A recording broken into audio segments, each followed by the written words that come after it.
The lecture was nearly over. Professor Wmac stood before the students of the Military Academy of Stone, ready to share one final, crucial piece of advice. He had been eagerly waiting for this moment all year. This time, he had uncovered some particularly wild examples. This was going to be fun. As he cleared his throat, the students leaned in, sensing something important was coming. "Now my final lesson," Wmac began, his voice taking on a more serious tone. "Never under any circumstances anger these species. They are warrior races, and a conflict with them would be catastrophic." As the students read the list, a few puzzled hands went up. Professor Wmac, enjoying the suspense, smiled mischievously. This was always his favorite part of the lecture. "Yes, what's your question?" he asked, his grin growing wider. A nervous cadet spoke up. "Excuse me, Professor, but isn't there a mistake on your list? What are the humans doing there? I mean, they're not like the others, are they?" Wmac chuckled. "Ah, a common misunderstanding. There are many types of warrior races. Some, like us, have governments built around military power, making their armies formidable. Others might fight out of honor or paranoia or sheer instinct to kill. But the humans? No, they don't fit any of those categories." The students exchanged confused looks. Wmac leaned forward, his eyes glinting with excitement. "Humans," he said, "are in a category of their own. They are natural weapon designers." There was a brief silence as the students tried to process what that meant.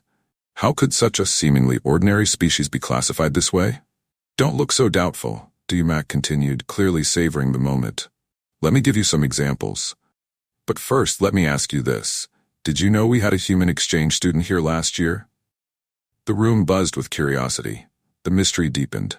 What had this human done that left such an impression on their professor? Professor Wmac began, raising an eyebrow. "We had a human exchange student in the military engineering course. Naturally, you'd expect something interesting.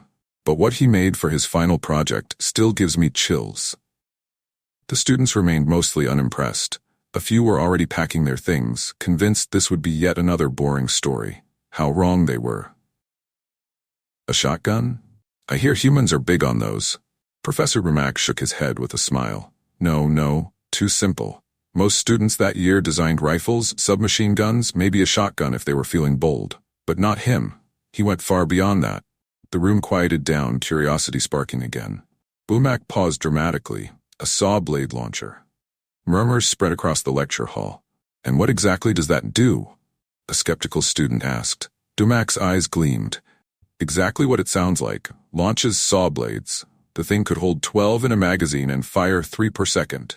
It launched them at Mach 1, each blade spinning at 6,000 rotations per minute." Several students gasped in surprise. Wmac continued, clearly enjoying the shock factor. Those spinning buzzsaws would ricochet around the room, tearing through anything softer than 5 centimeters of steel.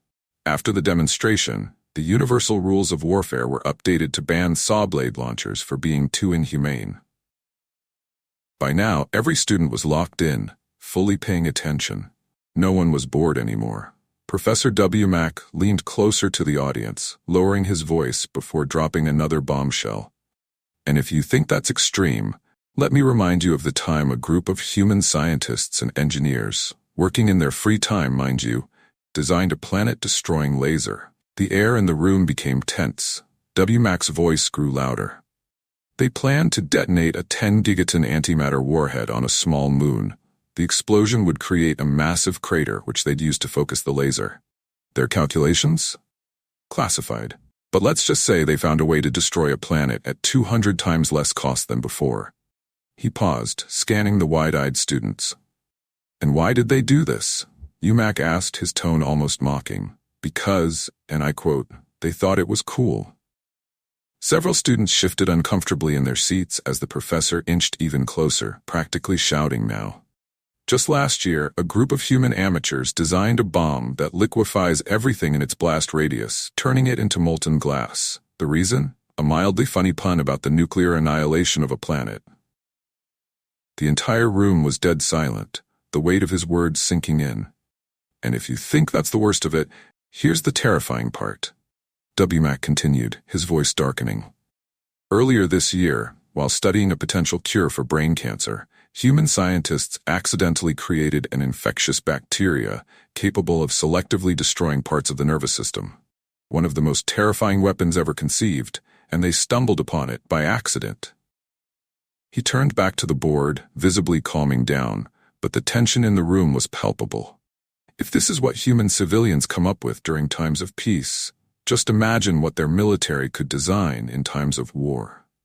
The professor paused for a long moment, letting the silence speak for itself, before delivering his final line. "And don't even get me started on their mechs," he added ominously, turning his back to the class. "That will be all for today.